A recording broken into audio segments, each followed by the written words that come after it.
Boa noite, meus amigos e minhas amigas. Boa noite, Breno. Boa noite. Seja bem-vindo mais uma vez. O Breno é nosso Obrigado. colaborador já antigo, né, das nossas lives. Antigo não. Antigo não. Sou novinho, sou novinho.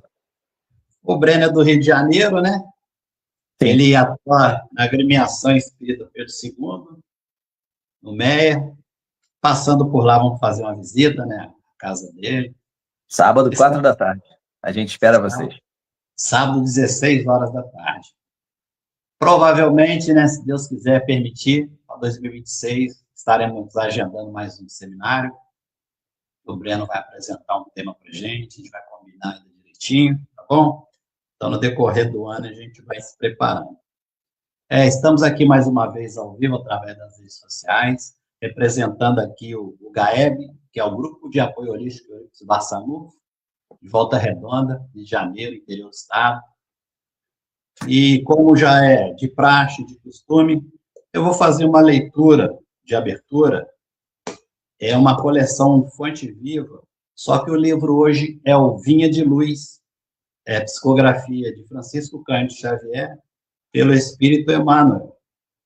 E a lição de hoje escolhida foi a de número 98, a página 209, está aí na tela para vocês acompanharem. E o título é A Prece Recompõe. E tendo orado, moveu-se o lugar em que estavam reunidos. Atos, capítulo 4, versículo 31. Na construção de simples casa de pedra, há que despender longo esforço para ajustar ambiente próprio, removendo óbices, eliminando asperezas e melhorando a paisagem. Quando não é necessário acertar o solo rugoso, é preciso muitas vezes aterrar o chão, formando leito seguro à base forte. Instrumentos variados movimentam-se, metódicos no trabalho renovador. Assim também na esfera de cogitações de ordem espiritual, na edificação da paz doméstica, na realização de ideais generosos, no desdobramento de serviços edificantes, urge providenciar recursos ao entendimento geral, com vistas à cooperação. A responsabilidade ao processo de ação imprescindível. E, sem dúvida, a prece representa a indispensável alavanca renovadora, demovendo obstáculos no terreno duro da incompreensão. A oração divina, voz do Espírito no grande silêncio.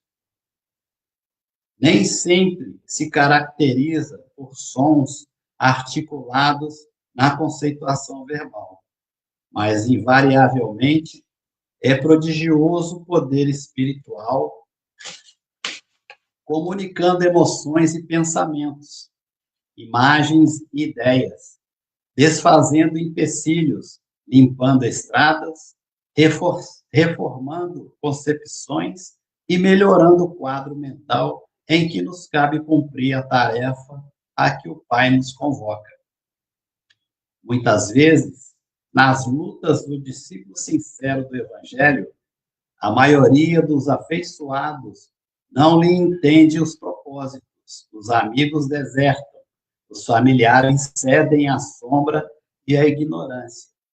Entretanto, basta que ele se refugie no santuário da própria vida, emitindo as energias benéficas do amor e da compreensão, para que se mova na direção de mais alto, o lugar em que se demora com os seus. A prece, tecida de inquietação e angústia, não pode distanciar-se dos gritos desordenados de quem prefere a aflição e se entrega à imprudência. Mas a oração tecida de harmonia e confiança é força imprimindo direção à bússola da fé viva, recompondo a paisagem em que vivemos e traçando rumos novos para a vida superior. Então, essa foi a nossa peça de abertura, né? Fica aí mostrando para a gente a necessidade, né, da prece, e ela realmente promove, né, mudanças. E fica claro para a gente também a necessidade da reforma íntima. Né? Toda reforma gera desconforto, né? Gera impaciência, incompreensão, mas é desse jeito, a gente tem que continuar, né? Iniciar e terminar essa obra, essa reforma. Então, fica aí a dica para a gente dessa leitura, bem interessante, né? Vai estar exposta aí depois, né, no vídeo. Quem quiser ler com mais calma, fiquem à vontade. Bom, vamos nos reunir agora em oração, né, fazer nossa prece de leitura, que a gente possa se tranquilizar, abrir o coração e a mente no conforto do nosso lar e agradecer a Deus por esta condição, estarmos aqui mais uma vez, reunidos em seu nome, para a divulgação da doutrina espírita.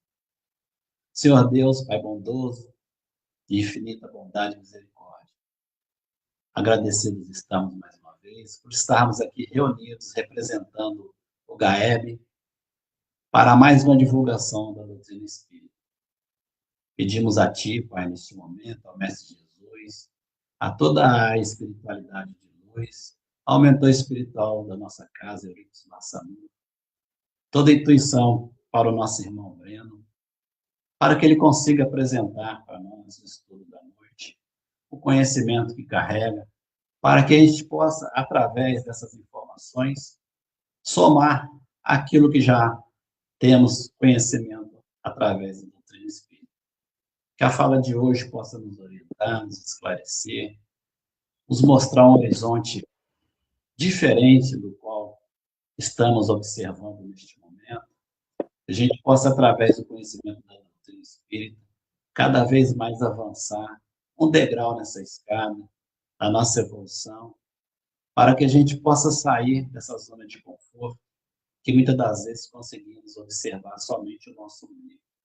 A gente possa ter uma visão ampla, esclarecida, de toda a humanidade, de todos os nossos irmãos, para que nós possamos tentar, através deste conhecimento e dessa prática, nos tornarmos pessoas melhores a cada dia. Que o Senhor possa abençoar todos os lares representados aqui nesta noite, que o Senhor possa enviar seus mensageiros espirituais a cada lar, levando paz, amor, tranquilidade e muita esperança para um mundo melhor e um ano melhor que se aproxima. Que os seus mensageiros espirituais, os seus médicos espirituais também possam visitar neste momento todos os hospitais onde os nossos irmãos enfrentam uma dificuldade na saúde do corpo físico, que eles sejam tratados neste momento e recebam esse lenitivo do plano espiritual, que eles possam ser recuperados e retornados às suas famílias, dando continuidade à sua caminhada. Pedimos também os nossos irmãos que se encontram em situações de rua, que eles recebam neste momento o alimento do corpo físico e do espírito, que eles possam continuar nesta caminhada do entendimento que nada é eterno e que, dependendo de cada um deles, essa situação possa mudar. Assim, Pai, agradecemos mais uma vez por essa oportunidade e pedimos a vossa permissão para darmos início à live da noite de hoje. Graças a Deus, que assim seja. Breno, fica à vontade, daqui a pouquinho eu retorno. Ok.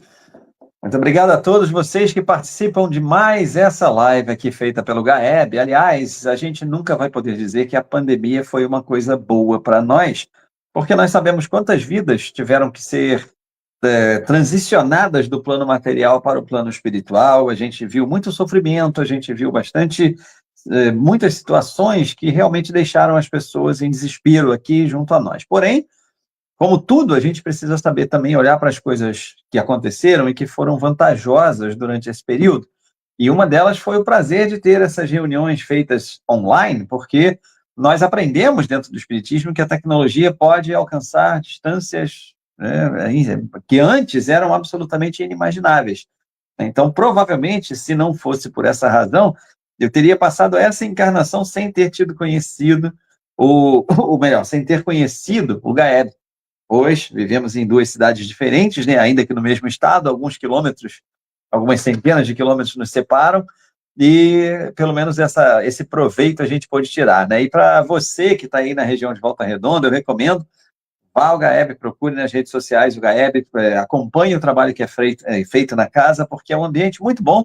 Eu já tive a oportunidade de estar lá, né? Estive nesse ano, no começo desse ano aí, fazendo um trabalho de um seminário que a gente organizou, e foi muito legal, muitas pessoas participando, e eu convido você também a se juntar a esse trabalho de forma presencial, porque nada, ainda que a gente possa estar aqui agora aproveitando o Evangelho, todos nós juntos, né, mas nada separa esse contato pessoal que a gente pode ter quando vamos a uma casa espírita e quando nós estamos lá vivendo essa fraternidade, né, e esse contato interpessoal entre nós. Porque a gente aprendeu durante a pandemia que nós podemos, de nossa casa, receber os estudos através das palestras, receber o passe através de uma irradiação feita pelos trabalhadores de cada centro.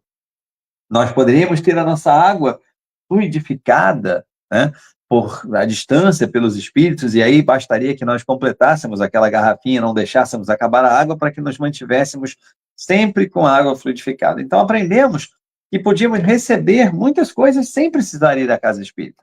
Só esquecemos que nós vamos à casa espírita porque nós temos, na verdade, que nessa encarnação e em todas as outras, aprender cada vez mais a nos doarmos, não somente a recebermos. E assim, é importante que a gente volte a esse convívio, que a gente aproveite um ponto de luz como o Gaeb em Volta Redonda, para que a gente possa ter essa possibilidade de ofertar as nossas mãos operosas para Jesus, se utilizar de nós como os instrumentos, ainda que imperfeitos, mas aqueles que ele tem à disposição no planeta Terra.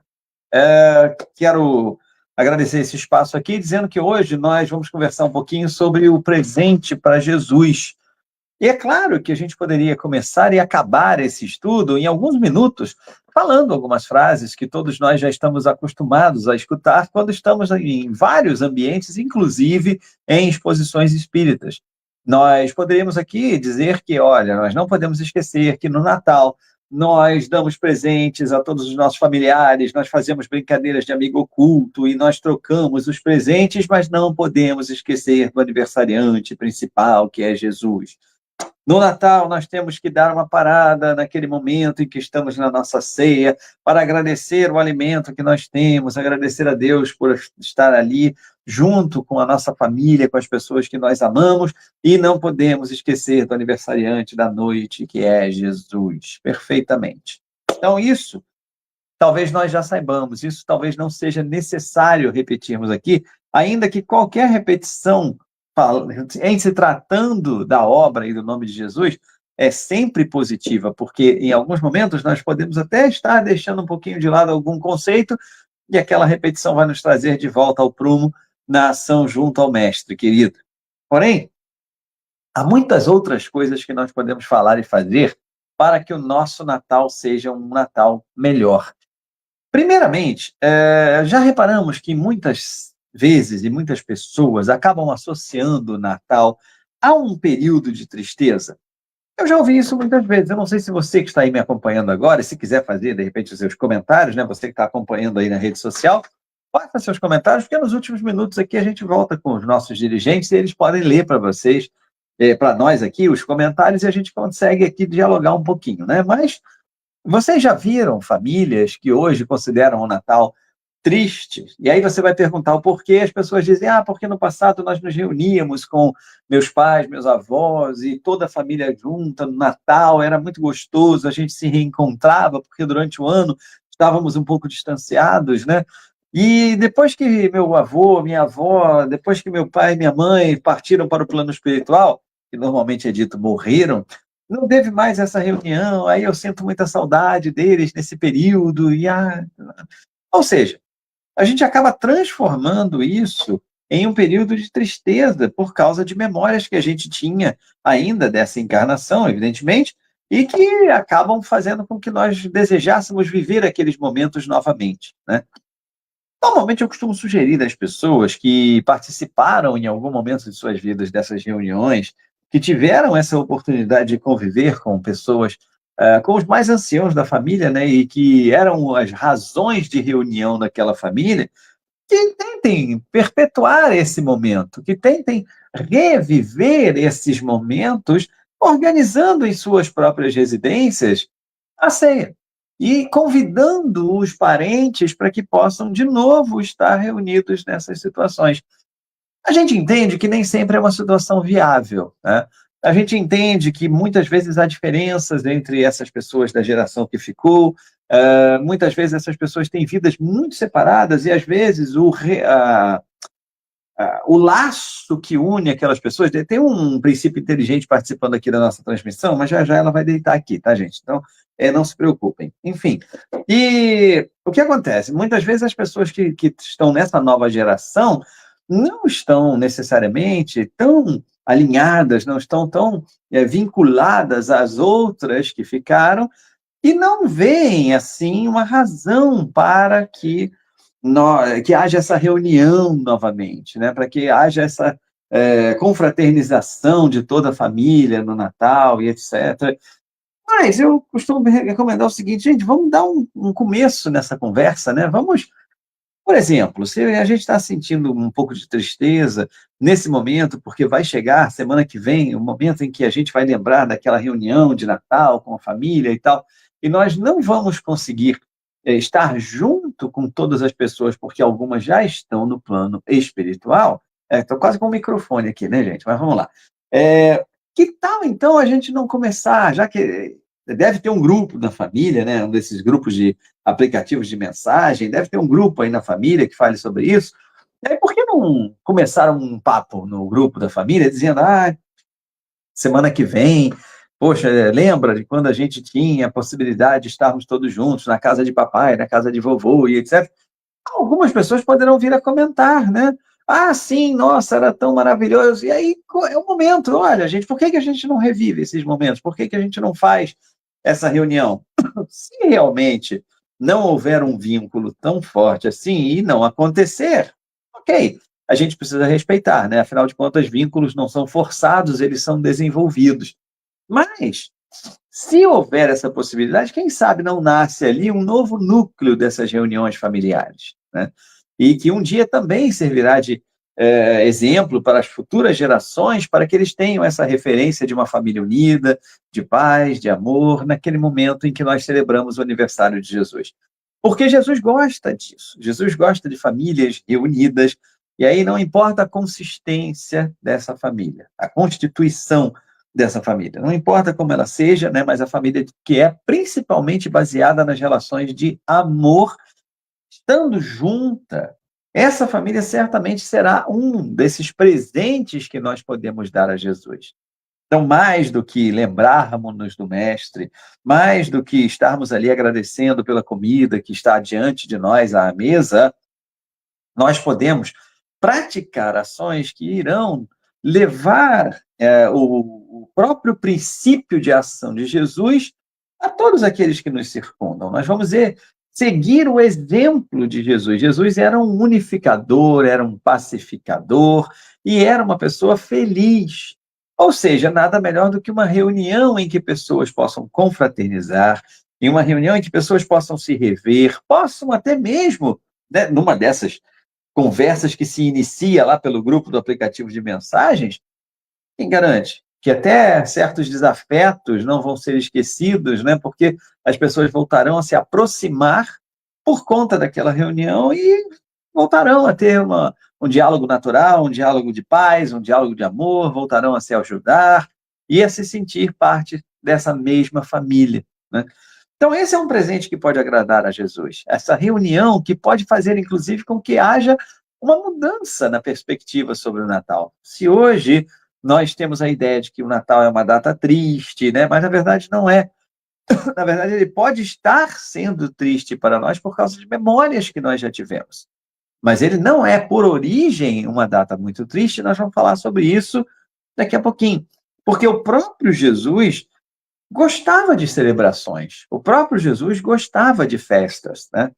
Nós, por alguma razão, fomos educados em uma condição em que entendíamos os ambientes religiosos de uma forma macambúzia, de uma forma sisuda, de uma forma muito fechada.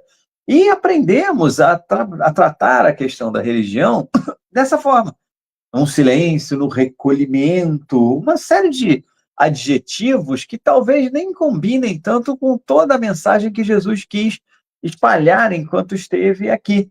Jesus quis sim espalhar a mensagem do amor, da confraternização, da paz entre todos, né? E isso normalmente é motivo para se celebrar.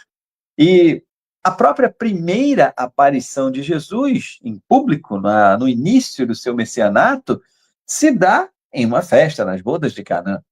Ele vai nessa festa e quando sua mãe percebe que estava acabando o vinho, né, que estava alegrando demais aquela festa, ela chega para Jesus, conta o acontecido, e ele primeiramente reluta, mas logo depois passa a multiplicar o vinho, a transformar a água que estava estocada em vinho, para que todos continuassem se divertindo. Então, olha só, não vamos entrar no absurdo e dizer, então Jesus adorava uma bebida, né? Jesus que legitima tudo isso aí, então eu vou mesmo é beber.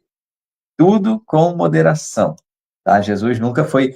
Não se tem relatos, por exemplo, no Evangelho, e eis que Jesus saiu da cidade trôpego, né? Tropeçando nos pés e bêbado depois de tomar muito vinho. Eu nunca li isso no Evangelho, tá?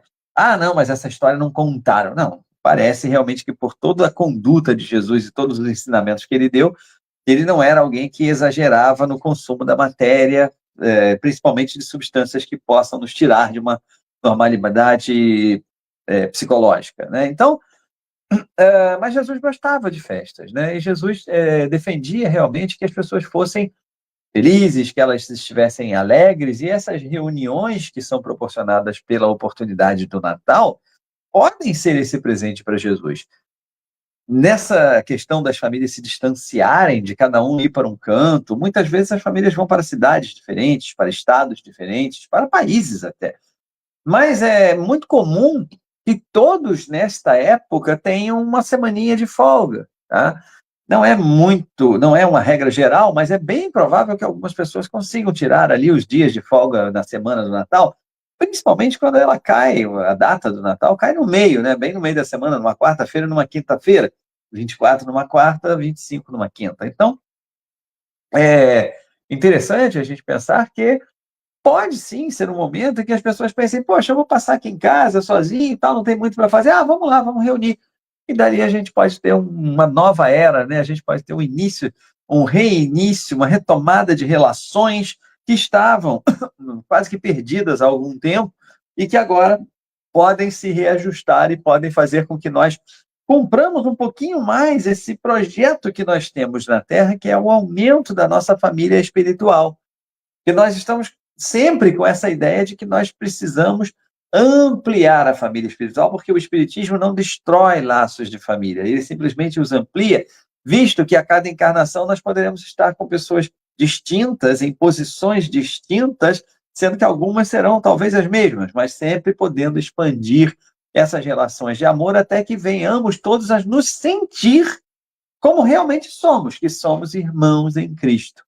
Hoje não sentimos isso ainda, né? Hoje nós ainda falamos muito, mas todos somos irmãos e etc., mas ainda não agimos como tal. E aí nós podemos sim usar o Natal para esse momento de retomada de uma relação, né? Vamos pensar sobre isso, ainda dá tempo. Hoje faltam 7 dias para o Natal, e se for uma situação em que as pessoas tenham que se deslocar, por exemplo, como de Volta Redonda para o Rio, do Rio para Volta Redonda, a pessoa pode pensar ainda, é só pegar o carro aqui, andar 2 horinhas e meia, 3 horas de carro, e chegar na casa do meu parente, né, do meu familiar, e vamos reatar essa prática, né? Vamos recomeçar essa prática dessa reunião grande de família, porque isso é um grande presente que nós damos a Jesus também. Muito bem. Nós vimos que Jesus gosta de alegria, né? Até porque esse momento, né, foi estabelecido, né? Isso é sempre bom a gente repetir, né? Porque A data 25 de dezembro não necessariamente é a data em que Jesus realmente saiu do útero de Maria, do ventre de Maria para a vida, né? É uma data que foi estabelecida, ela foi, de acordo com os estudos históricos, é bem provável que Jesus realmente tenha nascido por volta de julho ou agosto. A probabilidade maior para agosto.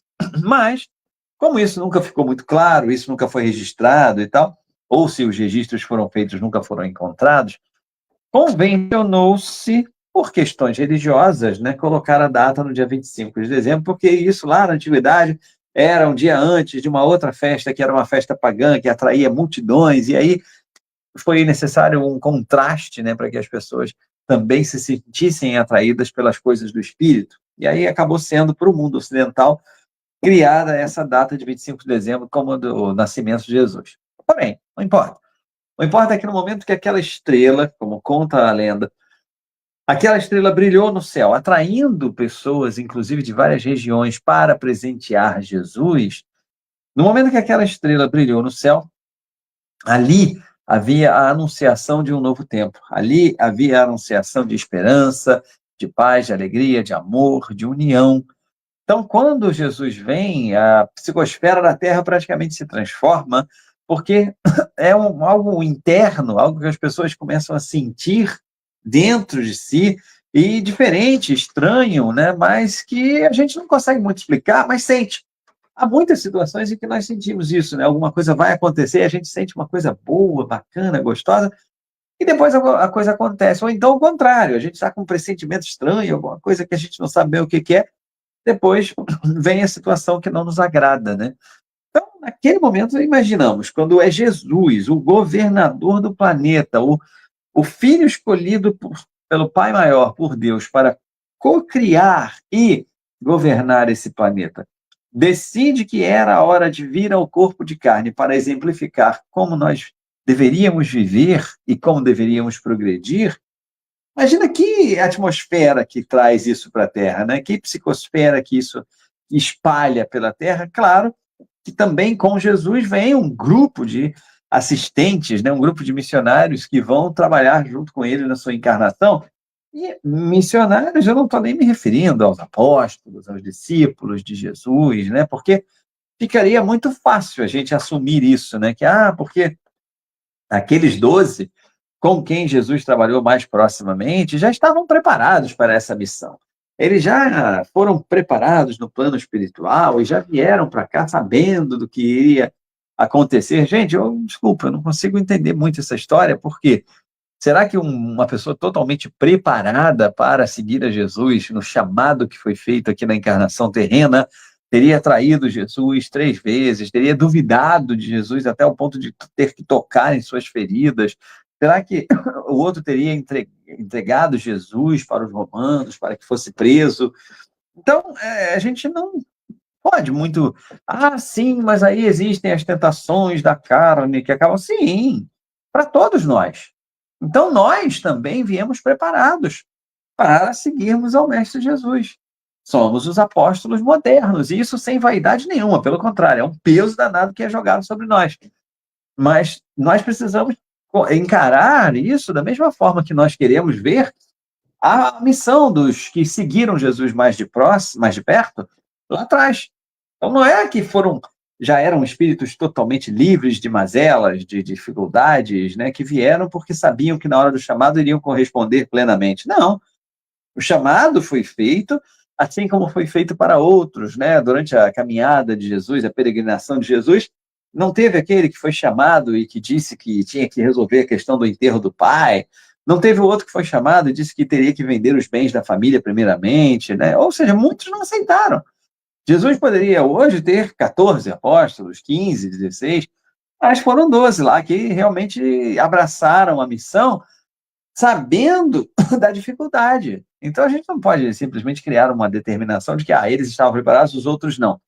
Eles tentaram, eles se esforçaram, eles se deram a oportunidade do crescimento, né? Então, nós também temos essa possibilidade. O chamado de Jesus vem todos os dias para nós. Nós precisamos entender esse chamado e precisamos atender a esse chamado de uma forma que é possível para nós, ainda que não sejamos perfeitos trabalhadores, porque eu costumo dizer que se Jesus buscasse os trabalhadores perfeitos para a sua obra, não seria no planeta Terra que ele os encontraria. Se ele busca aqui, ele precisa daqui. Estava lendo uma página de um livro do Francisco Cândido Xavier, tá? Jesus no Lar. Não vou lembrar o capítulo, talvez 138. Não, capítulo 38 do livro Jesus no Lar, tá? E nesse capítulo ele conta, tem uma parte lá que fala exatamente sobre isso. A frase é mais ou menos essa, que se os anjos da Terra, né, aqueles que já são espíritos mais elevados, não têm a vibração necessária para encarnar e fazer o trabalho que precisa ser feito, porque eles já estão mais elevados, mais distantes da matéria, não é a função deles encarnar e fazer esse trabalho. Jesus conta com espíritos que estão no mesmo padrão vibracional dos habitantes da Terra, porque eles têm alcance sobre aqueles outros que precisam influenciar. Porque o cara que está numa posição já superior, né, o anjo que já atingiu ali a superioridade, não vai ter a credibilidade, porque ele vai chegar aqui e as pessoas vão olhar para ele, mas para você é fácil falar, você já está aí com a asinha voando e tal. Então tem que ser com pessoas que estão passando as mesmas dificuldades de todos que estão habitando a Terra. Tem que ser o exemplo dado por aqueles que estão simplesmente se esforçando, e esse esforço é um presente de Natal que nós podemos dar a Jesus também. Muitos de nós entendemos e ouvimos dizer que o Natal é um momento de reflexão, é um momento para que nós façamos um balanço do ano que está chegando ao fim e que nós vejamos tudo aquilo que foi feito em equívoco e tudo aquilo que foi feito de uma forma correta, para que possamos tentar corrigir os equívocos e manter as coisas corretas para o ano que vai chegando, né? Alguns não gostam dessa ideia de fazer essa retrospectiva pessoal. Alguns não gostam de fazer essa reflexão sobre o que foi feito de errado e o que foi feito de correto, porque acham que isso vai lhes dar depressão, porque acham que ainda estão errando muito, acham que poderiam ter feito muito mais, e isso acaba gerando uma culpa que para eles não é agradável. Então, o processo nem é iniciado, né, esse processo de reflexão.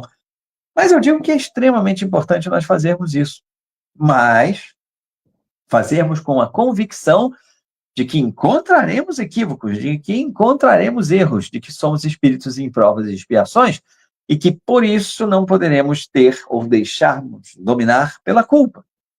Que nós estamos errando ainda, que nós precisamos marcar esses erros em nossas vidas como o ponto de regeneração, como aquele ponto que vai fazer com que nós não os cometamos mais, pelo menos não aqueles.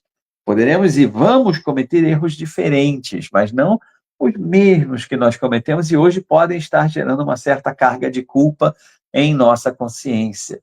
Então, é importante a gente refletir, sim, mas refletir com a clara ideia de que nós somos seres falíveis, de que nós somos seres que continuaremos errando, mas que não erremos voluntariamente, que nós não erremos deliberadamente para prejuízo de outrem, que nós nos equivoquemos na tentativa do acerto, na tentativa de nos alinharmos com o Evangelho de Jesus. Que não digamos mais, mas ele era Jesus, eu ainda sou tão inferiorzinho. Ele veio até nós, se fez inferior, não para humilhar a todos nós, mas ele se fez inferior para que nós pudéssemos entender como é possível fazer tudo o que nós precisamos fazer. Evidentemente que não vai ser tudo em uma encarnação só, mas a gente tem ali em Jesus o modelo completo de tudo o que nós precisaremos fazer para nos elevarmos. E aí a gente vai se esforçando para conseguir cada conquista pequena nessa evolução de caráter, nessa evolução moral que nós precisamos impulsionar nas nossas vidas. Não somente a evolução material, o controle do nosso dinheiro, dos nossos bens materiais, mas a evolução espiritual precisa estar em foco nas nossas vidas também, para que nós possamos alcançar o sentimento de felicidade que nós estamos buscando. Porque é essa atitude que vai fazer com que nós realmente alcancemos isso. Quero contar para vocês, eu vou voltar um pouquinho, porque lá atrás eu falei para vocês que a chegada de Jesus foi tão importante que veio uma estrela no céu brilhando e atraindo, quase que como um imã, pessoas de várias regiões ali.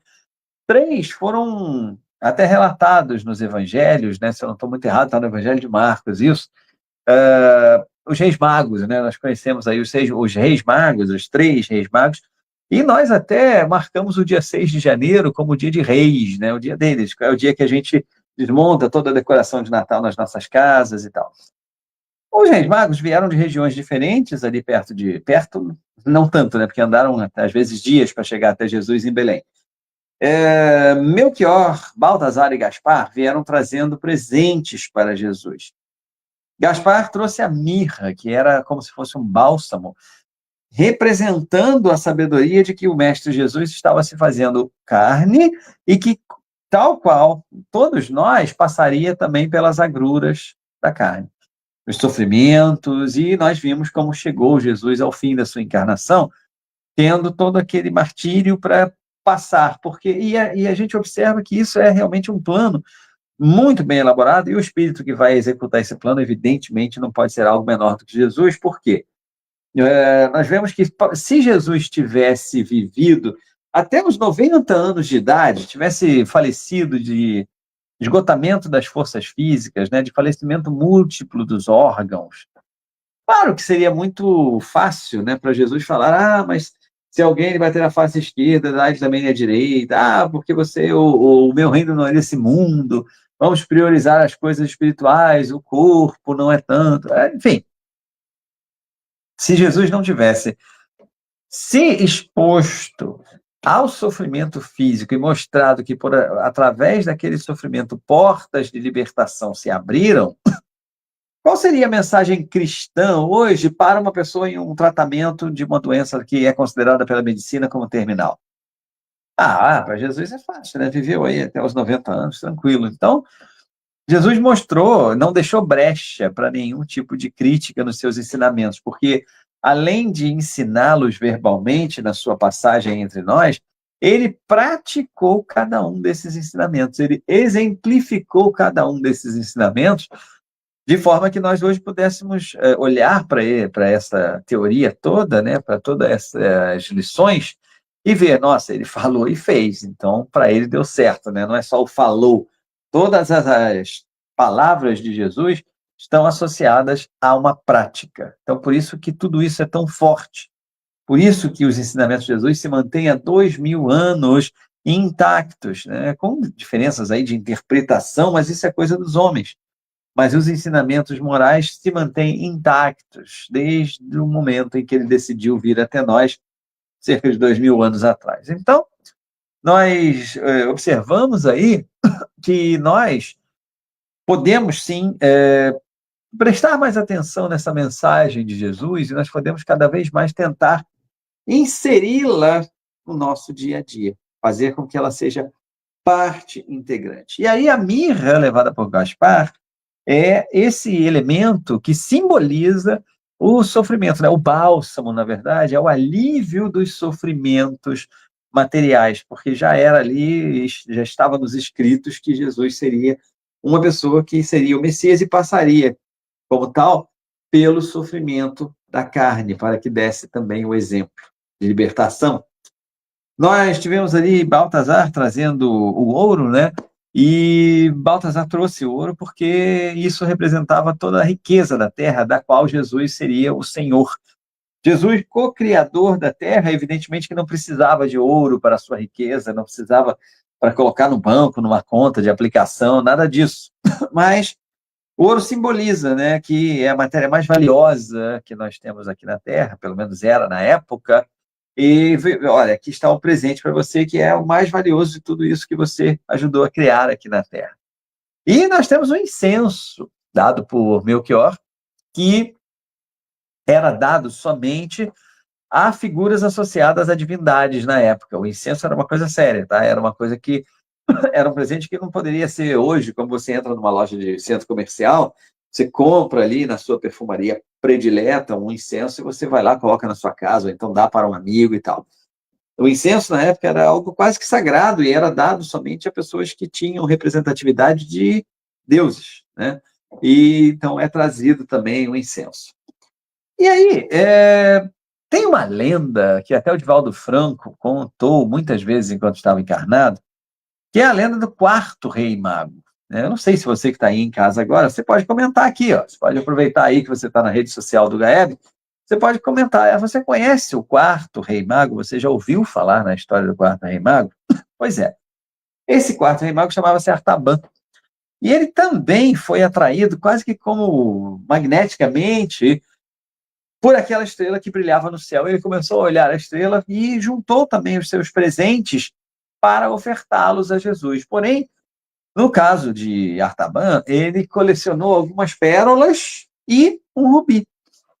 Colocou todas num saquinho e saiu a caminhar pelas estradas que levavam até o local onde Jesus estava, que era Belém, nascimento, né, de Jesus. Belém lá na Galileia, tá? Não é Belém aqui do Pará, não, por favor. E a gente sabe que na época não tinha como chamar um carro de aplicativo, a gente sabe que na época não podia alugar um carro, não tinha carro particular, não tinha ônibus, não tinha metrô, não tinha nada disso que a gente tem hoje. E era a pé que se faziam as longas distâncias, né? Então, dias e dias eram necessários para que a pessoa chegasse da sua origem até o seu destino. E lá foram esses homens, guiados pela estrela maior, e Artaban fez o início da sua caminhada como os outros três. Só que Artaban vai ter um destino um pouquinho diferente. Eu não sei exatamente se ele teve as mesmas situações que os outros três tiveram. Talvez os outros três até tenham tido, mas eu não tenho essa informação e, se tiveram, eles fizeram a escolha por continuar o seu caminho até Jesus e entregar-lhe os presentes que haviam reservado a esse menino que estava nascendo para revolucionar o planeta. Mas, logo no começo, a gente está falando de quilômetros, centenas de quilômetros de um lugar a outro, tá, gente? Então, dias e dias de caminhada, com necessidade de hospedaria pela noite e tal. E Artaban sai da sua região natal e vai caminhando, porém, durante a estrada, né, no meio da estrada, ele vai encontrar muitas pessoas em necessidade. Evidentemente que isso não é incomum. Se nós sairmos nas ruas das grandes cidades, né, e quem sabe até das cidades menores, nós vamos saber onde encontrar pessoas necessitadas, né?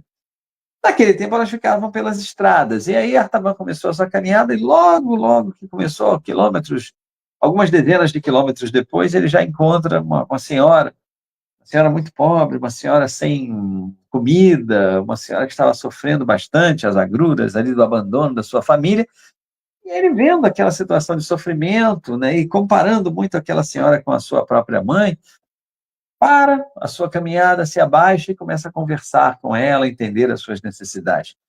E essa conversa vai se desenrolando por um longo tempo, a senhora contando a história da sua vida para Artaban, e ele em nenhum momento se toca do que ele teria realmente que fazer, que era visitar Jesus, né? Então, ele continua ali dando seus ouvidos para aquela mulher, continua ali ouvindo as suas lamentações, e eis que no final de tudo aquilo, depois de um grande diálogo, ele oferece uma das pérolas que tinha em seu saquinho para que a mulher pudesse comprar alguma coisa para ela, para se sustentar, uma comida por um bom tempo, ela teria aquela comida, né? Então ela muito feliz, aceita a pérola, abençoa muito aquele senhor, né, o Artaban, e eles então se separam. O Artaban continua a sua caminhada, até que mais algumas dezenas de quilômetros depois ele vai encontrar uma pessoa que estava sedenta, né? Uma pessoa que estava ali com muita sede, porque havia trabalhado o dia inteiro, estava voltando para sua casa e não consegue a água, né? Então, Artaban, de novo, se ajoelha do lado dessa pessoa, começa a falar com ela, e aí começa novamente aquela vontade da pessoa de falar da sua vida, né? Em nenhum momento o Artaban pensa, nossa, que chatice, ai, que saco, gente, acelera aí, edita que eu tenho que ir embora, eu tenho que encontrar o mestre, né? Ele fica atento a tudo aquilo, ele escuta, ele doa seus ouvidos e seu tempo para aquela pessoa, que ao final se encontra já muito aliviada, porque tinha uma pressão muito grande no peito, querendo conversar com alguém e tal, e ele consegue, então, uma pérola para que aquela pessoa pudesse ir ao mercado mais próximo comprar água para si, né? E, ok, a pessoa também satisfaz um pouco das suas necessidades materiais com aquela pérola, e Artaban continua a sua caminhada, desejando que aquela pessoa fosse abençoada. Mais à frente, um leproso na beira da estrada. Então, a gente sabe que, na época, o que hoje conhecemos como hanseníase, ou lepra, era fatal, porque não havia tratamento e, principalmente, as pessoas eram abandonadas e eram levadas, muitas vezes, aos locais chamados vales dos suicidas. Desculpa, Vale dos Leprosos, né? Lembrei do livro da Ivone, né? do Camilo Castelo Branco e tal. Mas não, enfim, o Vale dos Leprosos era a região onde realmente eram tratados essas pessoas que eram acometidas pela lepra, e eram praticamente locais que mantinham essas pessoas a esperar pelo desencarne.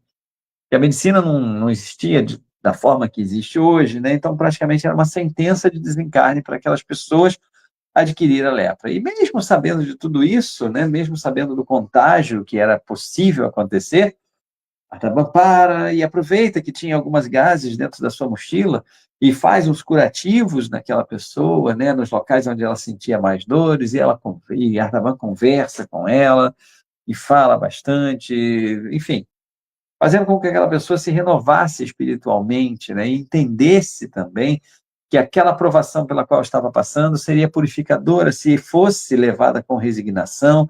Só que essas conversas duram bastante tempo, né? São horas conversando com aquelas pessoas e tentando esclarecer a cada um sobre as bênçãos de Deus Pai em nossas vidas, né? E eis que ele continua. E mais inúmeras paradas foram feitas por Artaban, até que quando ele se encontra próximo de Belém, ele olha para o céu e a luz da estrela já está quase se apagando, mas ele lembrava bem da referência que ele tinha marcado, e ele chega até o local onde Jesus estaria. Porém, muito tempo já havia se passado, quase 2 anos. E é nesse momento que ele recebe a informação de que a família de Jesus, José, Maria, Jesus, já haviam saído, a família já havia saído dali, escapando da ordem de decapitação dada por Herodes. Vocês vão lembrar que ele mandou decapitar todas as criancinhas de menos de 2 anos, porque sabia que entre elas estaria o Messias e tal.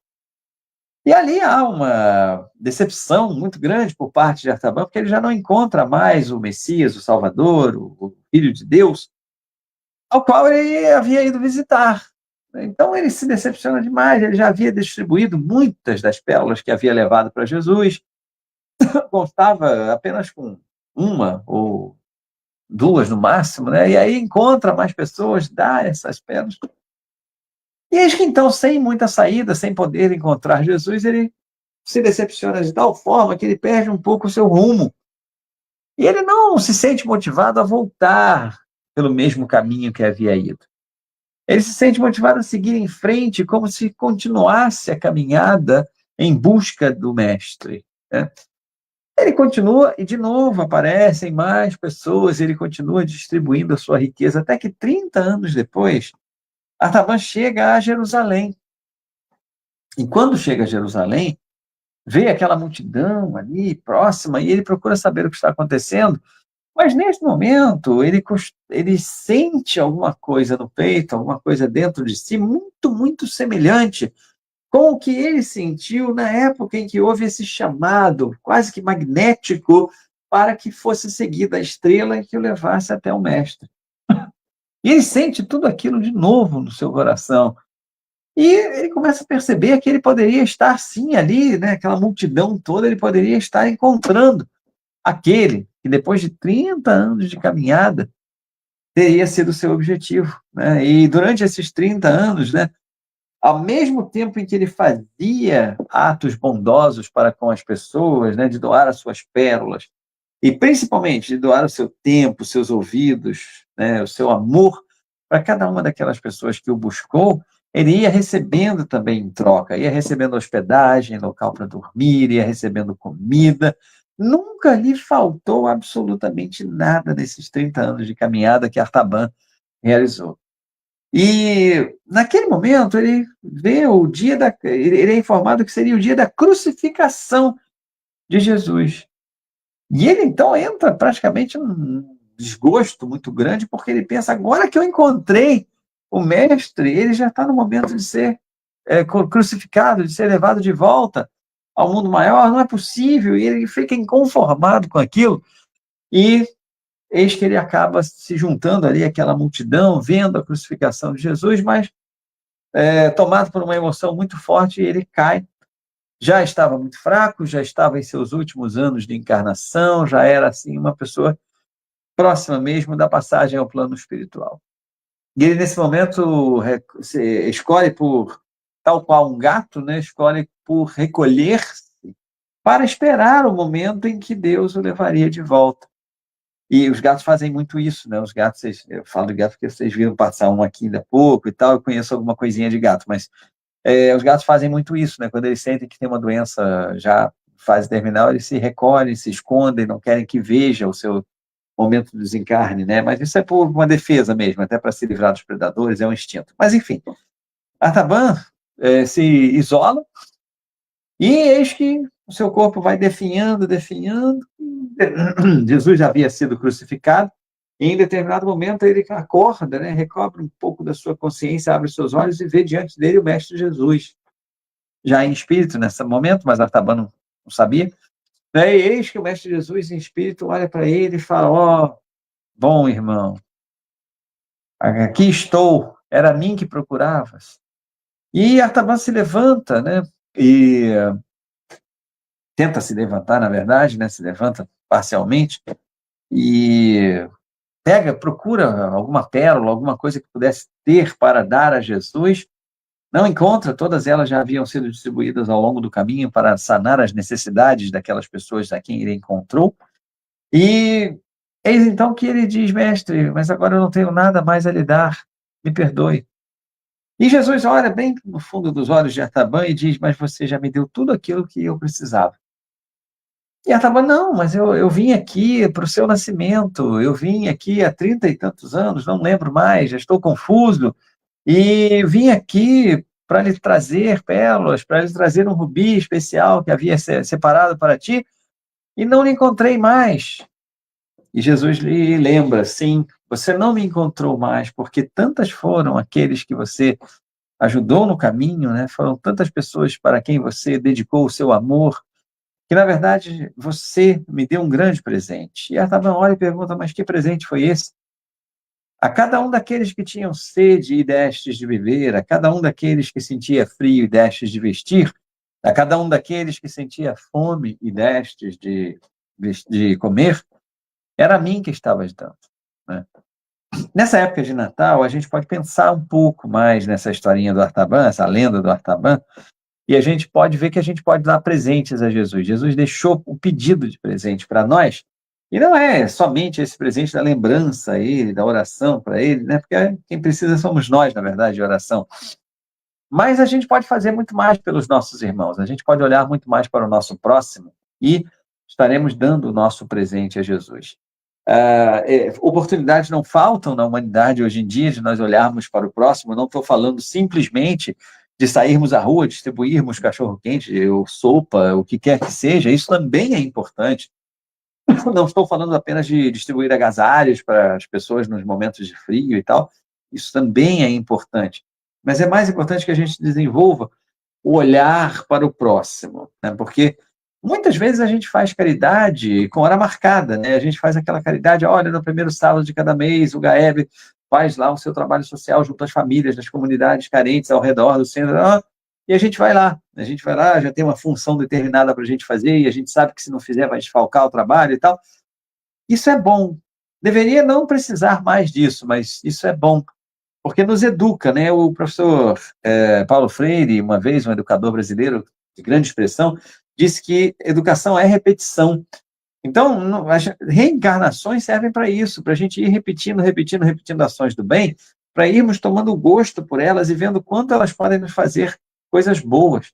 Porque aí nós vamos querendo, por conta própria, aumentar a participação dessas boas ações nas nossas vidas. Ainda fazemos meio que com hora marcada, mas estamos nos desenvolvendo, estamos nos forçando a fazer caridade, para que um dia nós possamos olhar para os nossos irmãos e já entender logo o que eles precisam, principalmente do nosso amor, da nossa atenção, do nosso tempo. E o material será até uma consequência natural de nós entendermos as necessidades daquelas pessoas. Temos muitos presentes a dar a Jesus, temos muita coisa a fazer pelo nosso Mestre, E basta que nós realmente nos dediquemos a esse próximo que caminha conosco, para que nós possamos ofertar mais do que uma oração, mais do que um agradecimento e uma lembrança a Jesus nesse dia tão especial que marca o dia de alegria, o dia de felicidade, o dia de renovação para o mundo, que é o Natal. Não há tristeza, não há espaço para isso nesse momento. Viva o Natal, viva com fé, viva com alegria, viva com festa, porque Jesus certamente estará presente nessa reunião, se todos estiverem por ele, ou se pelo menos 2 ou mais estiverem em seu nome, ele também estará, e que a gente possa ter muita alegria, muita paz, muita felicidade trazida por nós, não que nós esperemos que o Natal nos traga isso. O Natal não vai trazer. Somos nós que devemos trazer isso tudo para o Natal e para o Ano Novo, que vai chegar aí, mas eu acho que sobre o novo, nosso próximo companheiro da semana que vem vai falar. Quero terminar aqui, mas antes de terminar, que a gente possa cada vez mais trazer o que nós temos de melhor para as vidas das pessoas que caminham conosco. E agora eu convido a todos para a nossa prece final, para que depois possamos fazer o nosso encerramento. Querido Mestre Jesus, obrigado por essa tecnologia que foi desenvolvida com a tua permissão, pela inteligência de nós homens, para que hoje nós pudéssemos estar aqui utilizando-a em prol da difusão do teu evangelho. Aqueles que não saem de casa em busca do teu evangelho podem simplesmente, através de alguns botões clicados, receber essa mensagem do teu amor, da tua paz, da tua alegria em seus lares. Mas que nós recebamos essa mensagem com muito amor, com os nossos corações abertos, nossas mentes receptivas, para que nós transformemos essas palavras em atitudes para com os nossos próximos, encarnados ou desencarnados. Que baseemos tudo aquilo que fizermos no amor. Que nós possamos representar o verdadeiro Cristo no Natal através do olhar para o nosso próximo, de uma mão estendida, de algo doado para satisfazer uma necessidade material que possa existir. Mas, Jesus, que nós possamos cada vez mais repetir essas ações de caridade para que nós entendamos que elas são maravilhosas para nós mesmos, que lapidam o nosso ser e fazem com que nós desejemos cada vez mais fazê-las em profusão. Querido Mestre Jesus, abençoe esta casa querida, o GAEB, para que possa continuar levando adiante os trabalhos de divulgação do seu Evangelho e que nós possamos mais vezes nos encontrar aqui por esse espaço, presencialmente, na sede do GAEB, sempre com o objetivo de transmitir aos corações que desejam ouvir a tua palavra. Fica conosco, Senhor, graças a Deus, nosso Pai.